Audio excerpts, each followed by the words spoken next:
일단 제 소개로 시작을 하겠습니다. 저는 지금 가평군에서 공군보건이 3년차로 있고요. 이름은 이일준입니다. 예, 반갑습니다.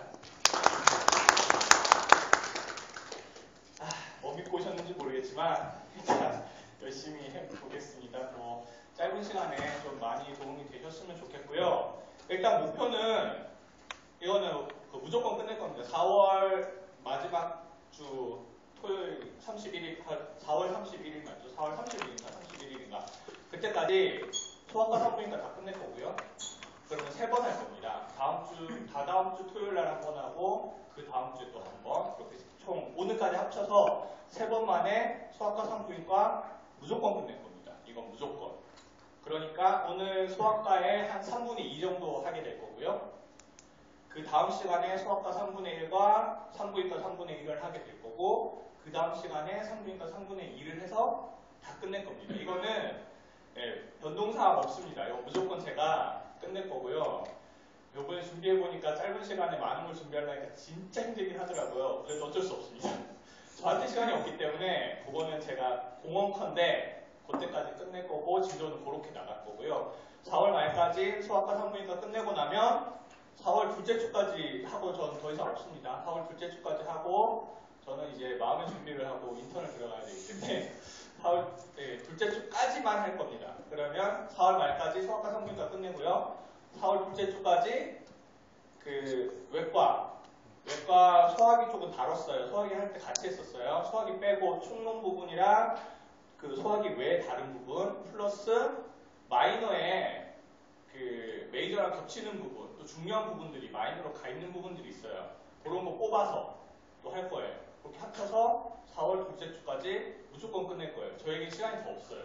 그래서 진짜 솔직히 너무 힘들어가지고 시험 기간인 줄 알았어요. 짧은 시간에 다 준비하려니까 진짜로. 근데 어쩔 수 없어요. 진짜 막 하기 싫어 죽겠는데 저한테 시간이 없으니까 무조건 거기까지는 지금 말씀드린 그 순서대로는 무조건 끝낼 겁니다. 이변이 없습니다. 그렇게 진도 나갈 테니까 알아두시고요. 오늘 한 4시간 반 정도 될 거예요. 4시간 반 정도 만에 수학과 3분의 2 끝낼 겁니다. 만만치 않을 거예요. 저번 그 후기에 어떤 분이 너무 빠르다, 못 따라가겠다라고 올리신 분들도 계시긴 하던데 그래요. 아마 3월 초라서 더 그럴 거예요. 퍼시픽을 보시지 않으셨으니까 조금만 긴장하셔서 보시면 따라오실 수 있을 겁니다. 수학과 총론 볼게요. 목차 보면서 한번 리마인드 한번 해보세요. 이거 수업 들을 때 리마인드 하면서 자기 알고 있는 거라 매치해보지 않으면 따라하기 힘들 거예요. 좀 빠를 테니까.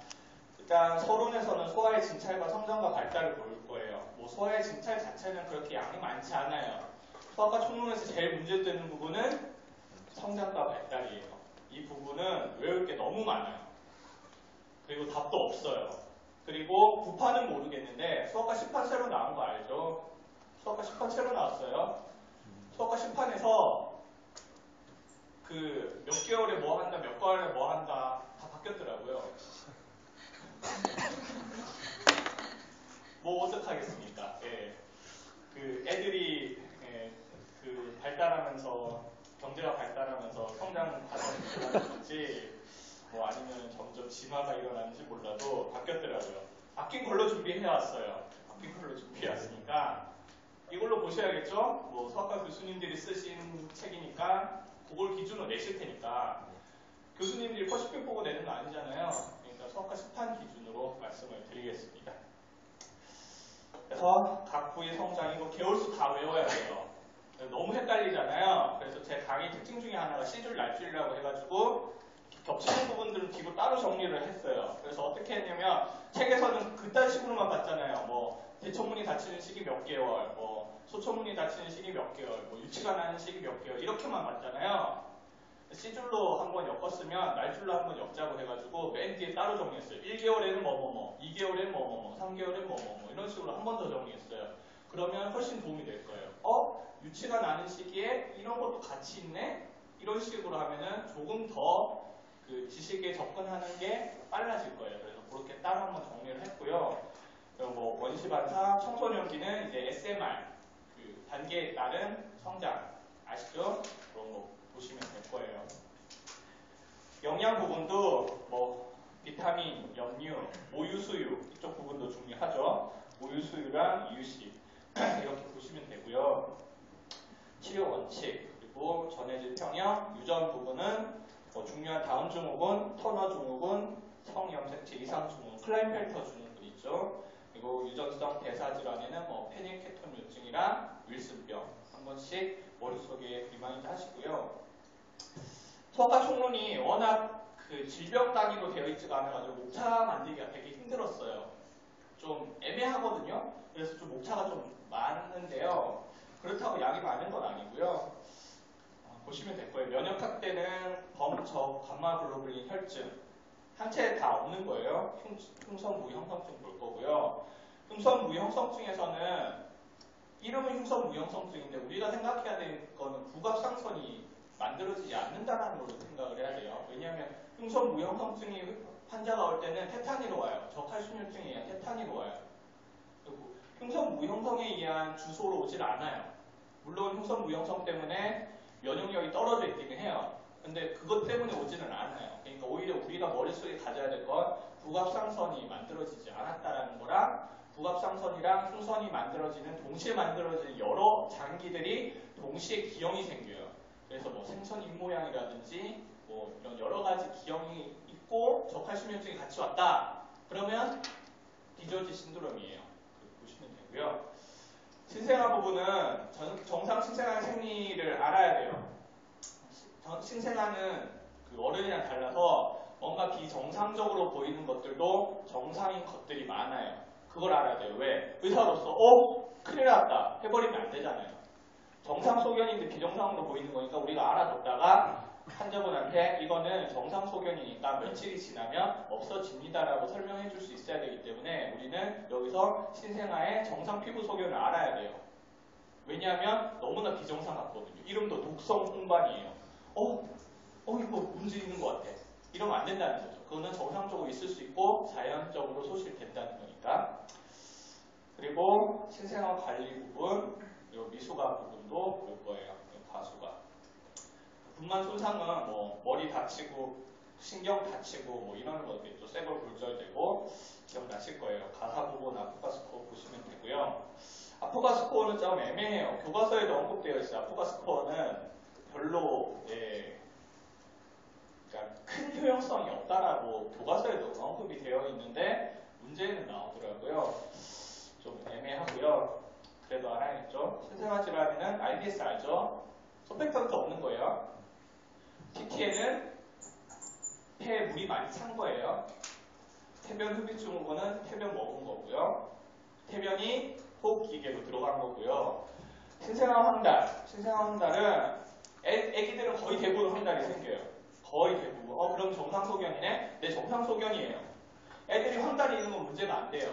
근데 왜 황달이 공부를 해야 되냐면 20이라는 수치가 중요한데요.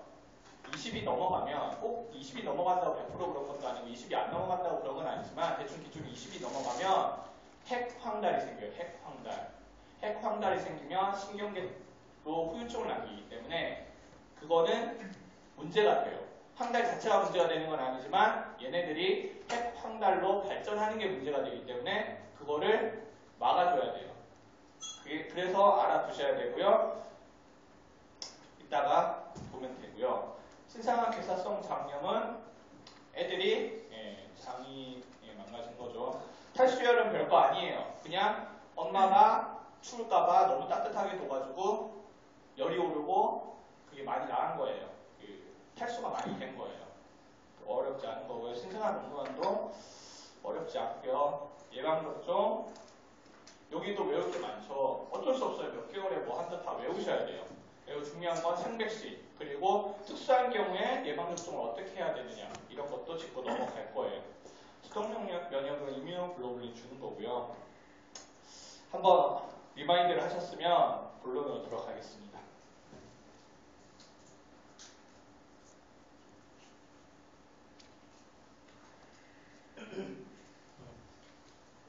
소아 진찰에서 주의해야 할 점은 신생아 호흡수는 보통 어른들 할 때 20초만 해서 곱하기 3 이렇게 할 수도 있거든요. 신생아는 절대 그렇게 하면 안 돼요. 왜냐하면 신생아는 호흡수 자체가 변동사항이 많기 때문에 그렇게 규칙적일 때만 곱하기 3을 할 수 있는 거지 규칙적이지 않기 때문에 곱하기 3을 하면 안 되고요. 절대적으로 1분 동안 전체 호흡수를 세야 되고요. 입안 제일 뒤로 미루는 건 아실 거고요. 지금 이렇게 다 써놓은 건 다 기출문제인 거예요. 기출문제니까 써놓은 거예요. 앞속구멍의 긴장도 팽출 확인할 때는 누워서 한다? 아니에요. 앉아서 해야 돼요. 앉아서 해야 물이 아래로 쏠리고 팽출이 됐는지 쏙 들어갔는지 확인할 수 있으니까요. 앉아서 해야 돼요. 자, 정기검진. 소아들도 정기검진을 해요. 정기검진은 언제 어떻게 하느냐 문제인데 일단 시력검사. 시력검사는 애들은 못한다? 아니에요. 얼굴을 움직일 때 아기가 눈으로 쫓아서 초점 맞추는 걸로 해볼 수 있어요. 근데 객관적인 시력검사, 시력표를 이용한 객관적인 시력검사는 3세부터 할 수 있는 거예요. 그래서 제가 뒤에 따로 정리했어요. 3세 때 뭐뭐뭐뭐뭐 있는지 그때 다 같이 보시면 될 거고요. 어린이가 협력하지 않을 경우에는 6개월 이내에 재검사 하면 되고요. 청력검사는 출생 직후 모두 스크린 검사 해야 되고요. 4세 때부터 객관적인 청력검사 할 수 있고요. 혈압 측정. 왠지 어른들만 할 수 있을 것 같잖아요. 혈압 측정이 아마 야마에 있는 걸로 알고 있는데 왠지 어른만 할 수 있을 것 같은데 3세 이상부터 1년에 한 번씩 한대요. 1년에 한 번씩. 헤모글로빈 검사는 생후 12개월경에 시행을 해요. 비교를 해볼게요. 헤모글로빈과 관련된 여러 가지 정보를 비교를 해볼게요. 일단 신생아는 생후 6개월 동안 필요한 철을 가지고 태어나요. 이 6개월을 알아두시면 좋은 게 모체에서 생산된 한 채도 신생아한테 가요. 그것도 갖고 있는 시기가 6개월이에요. 6에서 9개월이긴 한데 6개월 기준으로 아시면 돼요. 홍역 예방접종 하는 것도 6개월 기준에 있다 보겠지만 홍역 환자한테 노출이 됐을 때, 홍역 환자한테 노출이 됐을 때 어떻게 예방을 하느냐도 6개월 기준이에요. 6개월 전이면 얘가 상체가 있는 걸로 보고요. 6개월 이후면 상체가 없는 걸로 봐요. 그러니까 모든 거는 태반 안에서 갖고 있던 모든 거는 6개월까지 간다. 이렇게 알고 계시면 될 것 같아요. 철이든 항체든. 그러고요. 생리적 빈혈이 가장 흔한 시기는 3개월이에요. 왜 이렇게 같이 써놨냐면 나중에 따로 외우잖아요. 생리적 빈혈이 흔한 시기 3개월. 헤모글로빈 검사는 1년에 한다. 그럼 나중에 헷갈려요. 왠지 3개월에 해야 될 것 같은데? 이때 빈혈이 흔하다는데? 생리적 빈혈은 문제가 안 되는 거기 때문에 이때 빈혈은 의미가 없어요. 9까지 떨어져도 의미 있는 빈혈이 아니에요. 그러니까 구별해서 알아두시면 되고요. 이 수간은 아무래도 갖고 있는 철이 부족을 할 테니까 생후 1주나 9개월에 검사를 하면 되고요. 소변 검사는 영아기, 유아기, 청소년기에 한 번 정도 시행을 하고요. 발달평가는 정기검진이 아니에요. 우리 열심히 외우잖아요. 뭐 3개월에 목을 쳐든다, 뭐 어쩐다 저쩐다 다 외우잖아요. 정기검진은 아니에요. 발달평가는 필요하다고 생각하는 순간에만 방금 소리 난 거 아닌가요? 아닌데 계속 필요하다는 순간에만 검사를 하고요. 정기검진은 아니다라는 거 알아두시면 되고요. 각 부위 성장을 볼게요. 이 부분이 제일 어려운 부분이에요. 외울 게 너무 많아요. 일단 전체적인 걸 보면 림포이드 타입은 이런 식으로 성장이 된다는 거 알고 계실 테고요. 뉴럴텍도 아실 거고요. 그래서 4세가 되면은 부위가 성인의 거의 90%, 대두죠. 90%로 성장이 돼요. 제네랄 타입은 이렇게 된다는 거 아실 테고요. 제네탈 타입. 그래서 요것만 아시면 각 부분에 뭐 속하는지 정도는 알잖아요. 여기에 뭐 편도 뭐 림프 뭐 이런 거 속한다는 거 다 아시니까 여기 뭐 두위 뭐 이런 거 속한다는 거 아시니까 이렇게 아시면 되고요. 두위 정상 수치 뒤에서 여기 수치 또 너무 많이 나와서 수치 또 뒤로 빼서 또 정리를 했거든요. 작은 순서대로 10에서 40mm는 초유고 34cm는 정상 두위고 뭐 이런 식으로 또 정리를 했으니까 그때 또 한 번 더 였고요. 여기서도 한번 확인을 하고 갈게요. 출생시 정상 두위는 34cm예요. 알아두셔야 돼요. 왜? 야마에 나왔어요. 출생시 두위가 38cm다. 뭐 해야 되냐? 왜 초음파 검사 시행해야 돼요? 정상 수치는 34cm이기 때문에 크잖아요. 그럼 뭔가 문제가 있을 수가 있는 거잖아요. 그래서 초음파 검사를 해야 돼요. 그래서 외워두셔야 되는 수치예요. 34cm. 그리고 두의 흉위는 생후 1년에 같아진다. 46cm로 같아져요. 체중 키는 이거 어떻게 다 외우겠습니까? 몇 세 때 어떤지. 다 못 외우잖아요. 그러니까 대충 그 체중은 2살 때 4배가 되고요. 키는 4살 때 2배가 된다. 대충 이 정도 외워두시고요. 중요한 출생시 수치랑 1살 때 수치. 이 정도만 아시고 나머지 외우실 여력이 있으신 분들은 외우시고요. 치아 발생 볼게요. 허식픽에다 표현해놨는데 치대도 아닌 우리가 왜 치아 발생까지 해야 되는지 모르겠지만 야마에 나오니까 저희는 해야 됩니다. 쉬워요. 유치가 가장 먼저 나는 시기는 6개월이에요. 영구치가 가장 먼저 나는 시기는 6년이에요. 제2대구치가 나는 시기는 12세예요. 6, 12 이렇게 관련되어 있으니까 어렵지 않고요. 유치가 모두 나는 시기는 6개월만 외워두시면 자동적으로 해결이 돼요. 유치는 5종류가 있거든요. 오른쪽 위, 왼쪽 위, 오른쪽 아래, 왼쪽 아래 하면 네 부분이잖아요. 그래서 총 20개인데요. 5종류가 있으니까 6개월 곱하기 5에서 30개월이면 모두 나요. 그렇게 알아두시면 되고요. 치아 발육의 시기와 전신 발육의 시기는 무관하다는 거 알아두셔야 돼요. 비교해서 알아두셔야 될 게 성숙도는 골 연령과 잘 일치해요. 골은 성숙과 연관이 되는데 치아는 성숙과 전혀 연관되지 않아요. 비슷한 정보는 그때그때 확인을 해두시면 덜 헷갈리실 거예요. 천문 폐쇄 시기 볼게요. 소천문은 페리오탈본 아시죠? 그리고 옥시피탈본, 그 융합되는 부분이 뒤쪽에 생기는 거, 소천문, 생후 6에서 8주에 닫혀요. 동합선은 6에서 8개월에 닫히고요. 대천문은 프론탈본과 페리오탈본이 융합되는 부분이에요. 앞쪽에 있어요. 그래서 안테리어 폰탄이라고 부르는데요. 14에서 24개월에 닫혀요. 수학과 총론 부분은 어쩔 수 없이 다 외워야 되는 부분들이 많아서 여러분들이 해결해야 되는 부분이 많아요. 고혈압 측정을 위한 엑스레이 촬영 부위는 제일 많이 나오는 게 6세 때 어디 촬영해야 되느냐가 제일 많이 나와요. 이것도 킹야오 할 거예요. 자주 나왔던 거예요. 손목, 손에서 측정을 한다는 거 알아두시고요. 출생이랑 12세 이유는 다르다는 거. 그리고 보시면 되고요. 이 그래프도 보시면 돼요. 자, 일단 3을 볼게요. 3은 결국 평균 수치로 도달을 했죠. 그러므로 체질적 성장 지연이에요. 체질적으로 그냥 늦게 자라나는 것 뿐이에요. 체질적 성장 지연이고요. 2번은 볼게요. 마이너스 ESD 따라가죠. 이거는 어쨌든 뭔가 문제는 있는 건 아니에요. 플러스 마이너스 ESD 사이라는 거는 문제 있는 건 아니에요. 그러니까 뭐겠어요? 그냥 가족적으로 키가 작다는 뜻이에요.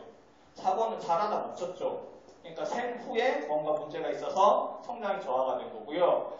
1번 같은 경우에는 초반부터 작죠. 이거는 출생 전부터 문제가 있어서 성장이 장애가 있는 거고요. 제1발육급증기랑 제2발육급증기는 알아두시면 도움이 많이 돼요. 특히 제1발육급증기가 출생에서 2세라는 거 알아두시면 도움이 많이 돼요. 왜 그렇겠어요? 나중에 골수염할 때 나와요. 골수염할 때 생후 2세 전까지는 골수염이 관절염으로 잘 발전을 해요. 근데 2세가 넘어가면 골수염이 관절염으로 발전을 하지 않아요. 그게 왜 그러냐면 성장, 발육 급증기 때는 혈관이 뚫고 지나가 있어요. 왜? 자라나야 되니까. 근데 급증기가 아닐 때는 혈관이 뚫고 지나가질 않아요. 그러니까 관절까지 퍼지질 않는 거예요. 이 수치 알아두시면 나중에 골수염 공부할 때도 도움이 되세요. 운동 발달은 머리에서 다리 쪽으로 발달한다는 거 보시면 되고요. 자, 이건 참 답이 없어요. 답이. 그렇다고 안 중요하냐? 겁나 중요해요. 매년 한 문제씩 나와요. 포기를 하시던가 외우시던가 답이 없어요. 저희 때는 목 삼겹살 이렇게 돼 있었어요. 그래서 목 가는 게 3, 4개월이다. 그리고 엎친다 이렇게 돼 있었어요. 엎친다. 그래서 6, 7개월에 뒤집는다라고 돼 있었어요. 근데 바뀌었더라고요. 4개월, 5개월에 뒤집어요. 애들이 조금 더 성숙했어요. 예전 8판보다 10판이. 근데 4개월 때는 프롬 포지션에서 또 나눠놨더라고요. 10판은. 프롬 포지션에서 슈파인 포지션으로 바꾸는 게 4개월이고요. 슈파인 포지션에서 프롬 포지션으로 바꾸는 게 5개월이에요. 쉬워요, 이거는. 왜? 프롬 포지션에서 슈파인 포지션으로 바꾸는 건 손, 발 밀면 되잖아요. 더 쉬워요. 근데 슈파인 포지션에서 프롬 포지션으로 바꾸려면 어려워요. 상상되시죠? 그러니까 그거는 그렇게 차례대로 간다는 거 이해하시면 되고요. 그리고 저희 때는 기는 게 8, 9개월이었던 것 같아요. 긴 팔 이렇게 외웠었거든요. 근데 조금 빨라졌어요. 7, 8개월이에요. 또 나눠놨어요. 7개월 때는 배밀이로 긴대요. 배를 대고 기는 걸 7개월에 하고요. 네발 자세로 기는 게 8개월이에요. 그리고 9개월, 10개월 요건 중요해요. 엄지와 집게손가락의 끝부분으로만 짚는다. 요거는 자주 나오더라고요. 제 기억에는 예전에는 이게 1년이었어요. 근데 90개월로 땡겨졌어요. 그리고 10, 11, 12 붙잡고 걷는 게 10개월이고요. 혼자 서 있는 게 11개월이에요. 11 딱 서 있잖아요. 혼자 서 있는 게 11개월이고 12개월에 혼자 걸어요. 이게 바뀐 게 예전에는 12개월에 혼자 서 있는다고 그랬어요. 빨라졌는데 근데 12개월에 혼자 걷는다고 해서 꼭 12개월까지 다 걷는 건 아니래요. 교과서를 읽어보니까 15개월까지 혼자 걷지 않는 경우도 있대요. 그리고 일찍 걷는다고 해서 발달 영역이 앞선 거라고 볼 수도 없대요. 그러니까 15개월, 예전에 혼자 걷는 게 15개월이었거든요. 그러니까 애매해요. 12에서 15개월 사이에 걷는다라고 보시면 되고요. 층계 가는 거 보시면 되고요. 3년 볼게요. 3년.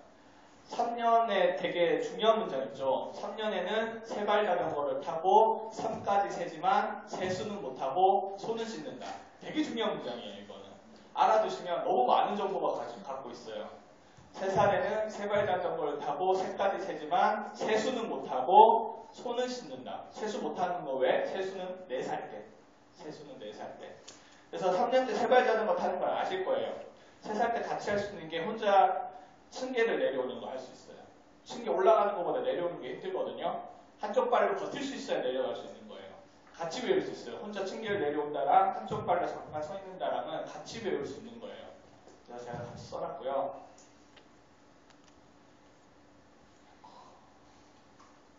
이것도 안 중요할 것 같지만 야마에 자주 나옵니다. 2년 때 직선 그을 수 있어요. 3년 때 원이고요. 4년 때 쉬워요.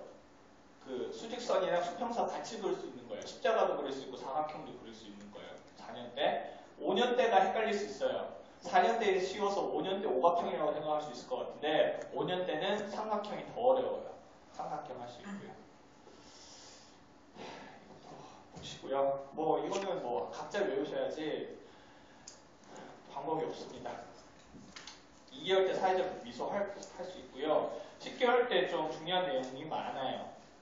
10개월 때 깍꿍놀이를 하고 자기 이름을 부르면 반응하고 마마 빠빠의 말에 반응을 해요. 한마디로 서로 상호작용을 할 수 있는 거예요. 남이 불렀을 때 반응할 수 있고 내가 다른 사람, 물론 엄마 아빠에 한정되지만 부를 수 있고 그걸 할 수 있는 게 10개월이에요. 10개월 때 상호작용을 할 수 있다라고만 알아두시면 3개 해결이 돼요. 상호작용을 할 수 있으니까 부르면 반응을 하고 상호작용을 할 수 있으니까 엄마 아빠를 부를 수 있고 상호작용을 할 수 있으니까 깍꿍놀이를 할 수 있는 거예요. 그렇게 10개월 외워두시면 되고요. 12개월도 너무 쉬워요. 마마 빠빠 위에 1, 2 단어 더 사용. 12 단어 더 사용. 12개는 아니지만 1, 2. 한두 개의 단어를 더 사용한다. 한두 개의 단어를 더 사용한다. 12개월이에요. 그렇게 외워두시면 조금 더 편할 거고요. 2년도 쉬워요. 간단한 문장을 말한다 라고 되어 있는데요. 간단한 문장이 뭐예요? 주어랑 동사 있는 게 간단한 문장이에요. 2단어잖아요. 2단어니까 간단한 문장을 말한다는 건 2단어니까 2년이에요. 그렇게 외워두시면 되고요. 3년 때 이런 걸 하고요. 밑에 문장은 정말 명문이에요. 네, 집에 써놓고 외워두시면 되고요. 자, 대소변 가리기. 이것도 중요해요. 연습 시작 시기는 18에서 24개월에 해요. 대변 가리는 건 3년 말까지고요. 밤소변 가리는 건 남자 여자 조금 다르다는 거 알아두시면 되고요. 원시 반사 볼게요. 원시 반사는 애들한테는 있지만 어른한테는 없어서 원시 반사예요. 그래서 100에 3개월 정도면 원시 반사가 소실이 되는데요. 모루 반사는 아시죠? 받쳤다가 툭 떨어뜨리면 쫙 뻗치는 거. 그런데 그거는 보시면 되고 어시메트릭 토닝 덱 리플렉스는 머리 딱 돌려주면 그쪽으로 손발 딱 뻗는 거예요. 그림도 있어요. 보시면 되고요. 그 퍼시픽의 소실 시기가 조금 다른 원시 반사라고 정리가 되어 있어요. 그러니까 조금 중요하겠죠. 다른 거랑 다르니까. 파라슈트 리플렉스, 낙하산이라는 뜻이죠. 머리부터 떨어뜨리려고 하면 머리를 보호하기 위해서 손을 뻗는 거예요. 이거는 어른한테도 중요한 거예요. 머리가 제일 중요하기 때문에. 그래서 오히려 애들한테는 없고요. 9개월부터 시작을 해서 평생 지속이 돼요. 다르기 때문에 잘 알아두셔야 돼요. 외우기 쉬워요. 낙하산이잖아요. 부자가 낙하산 모양이에요. 끝에 잡고 있으면 낙하산이에요. 이해 안 되시나요? 부자 딱 그려보면은 꼬대 딱 잡고 있으면 낙하산이에요. 위에 둥글게 있고 밑에 이렇게 있으니까. 아, 낙하산 반응은 9개월이다. 외우기 쉬울 거예요. 란다우 리플렉스는 슈퍼맨처럼 하는 거고 오래 지속된다는 거 알고 계시면 되고요. 청소년기 볼게요. 청소년기는 여자, 남자, SMR 2, 3, 4 나눠서 아셔야 돼요. SMR1은 아무것도 없는 거예요. SMR1은 모르셔도 돼요. SMR2는 여자든 남자든 여자는 유방 발달 먼저 하고 그 다음 음모 발달이고요. 남자는 보안 용적 증가 먼저 하고 음모 발달이에요. 똑같아요. SMR2는 똑같아요. 그리고 SMR3는 조금 달라요. 여자 같은 경우에는 픽 하이트 벨로시티 키가 가장 빨리 자라는 것만 있어요. SMR3는 남자의 SMR3는 사정만 있어요. 그리고 여자의 SMR4는 픽 웨이트 벨로시티랑 초경이 같이 있어요. 근데 남자의 SMR4는 픽 하이트 벨로시티랑 픽 웨이트 벨로시티가 같이 있어요. 그렇게 알아두시면 되고요. 헷갈릴 수 있는 게 여자 초경은 SMR4에 있는데 남자의 사정은 SMR3에 있다는 거 아시면 되고요. 이건 퍼시픽에 있는 문장인데 여자는 일찍 키 커버리고 살찔 일만 남게 돼. 요거 알아두시면 조금 외우시기가 좀 편하실 거예요. 말씀드렸던 거고요. 중요한 거는 SMR은 볼 연령과 잘 일치한다는 건데요. 저는 역 연령이 이런 뜻인지 몰랐었어요. 안 찾아보고 역 연령이라길래 거꾸로 따지는 나이구나 이렇게 몇 년 동안 그래도 크게 내용이 안 달라지더라고요. 몇 년 동안 그렇게 알고 있었는데 찾아보니까 아니더라고요. 날짜적으로 얼마나 되었는가는 하필이면 또 역이라 가지고 이 역 배우 그건 줄 알았어요. 저는 볼 연령은 생물학적으로 얼마나 성숙되어 있는가 신체는 아닌데요. 그래서 SMR은 볼 연령과 잘 일치를 해요. 근데 반드시 일치하느냐? 그건 아니에요. 왜? 터너 증후군은 SMR 1단계예요. SMR 전혀 섹슈얼 머추어리티가 없어요. 전혀 없어요. 근데 골연령은 정상이에요. 그러니까 골연령은 SMR과 잘 일치한다. 이거 외웠다가 나중에 헷갈려요. 그러니까 뭐 이때 정리를 해두시고요. ALP는 그 뼈에 있는 효소죠. 그 간 담도에 있는 효소이기도 하지만 뼈에 있는 효소예요. 그러니까 급성장 전에 당연히 상승할 테고요. 자이네코마스티아는 SMR 2, 3 시기에 잘 발생한다. 이것도 알아두셔야 됩니다. 자, 특발성 성조숙증을 볼게요. 주소는 어떻게 오냐면 어린애가 유방 비대로 와요. 신장 엄청 커요. SMR도 너무 많이 발달되어 있어요. 골연령도 거기에 맞게 많이 발달되어 있어요. GnRH 주사를 해봤더니 LH, FSH가 현저히 증가하는 모습 보여요. 뭔가 성호르몬이 활발히 뿜어내고 있네 라는 의미죠. 근데 치료는 그럼 어떻게 한다? GnRH 안타고니스트 아니에요. GnRH 아고니스트래요. 막 때려 부셔서 수용체가 더 이상 지쳐서 일을 못하게 만들어버리는 거예요. 처음에는 GNRH 아고니스트를 주면 LHFSH가 많이 나오겠죠. 근데 계속 때려 붙이면